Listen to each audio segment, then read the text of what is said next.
A blessed day and welcome. This morning we will be meditating from 2 Timothy chapter 4 and verse 5.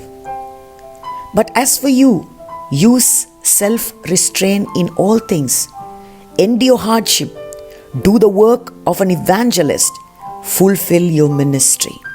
Yesterday we learned the importance of living a disciplined life and how it is linked to be faithful to the very end.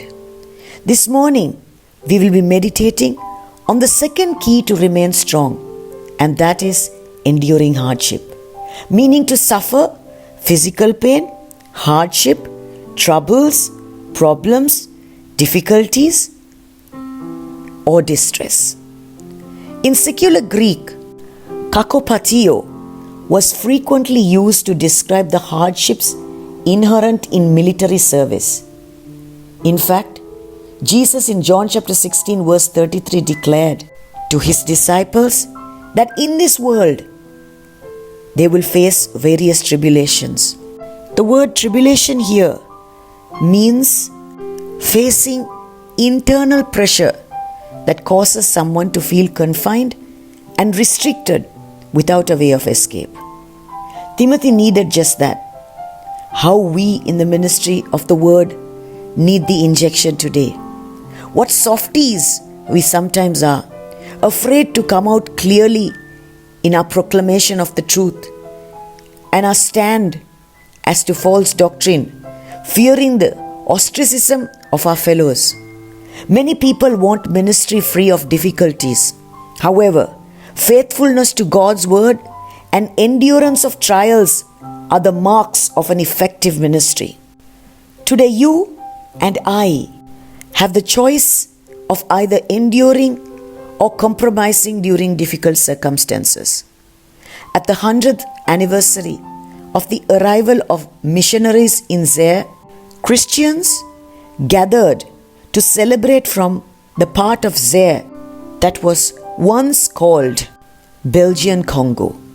Near the end of the celebration, a very old man stood to give a speech. He said that he would die soon and that he needed to tell something that no man still living knew. He explained that when the first white missionaries came, his people didn't know whether to believe their message or not. So they devised a plan to slowly and secretly poison the missionaries and watch them die. One by one, children and adults became ill, died and were buried. It was when his people saw how these missionaries died that they decided to believe their message. The missionaries never knew what was happening. They didn't know they were being poisoned, and they didn't know why they were dying. Their faithfulness to the Lord was what convinced the people they ministered to that their message was true.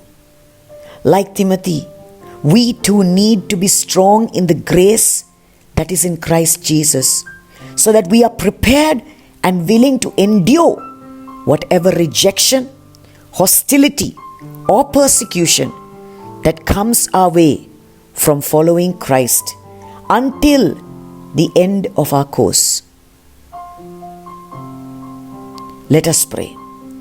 Dear Lord Jesus, give us the strength to endure every difficult circumstance for your glory and remain faithful till you return. In Jesus' name we pray. Amen. Shalom. Maranatha.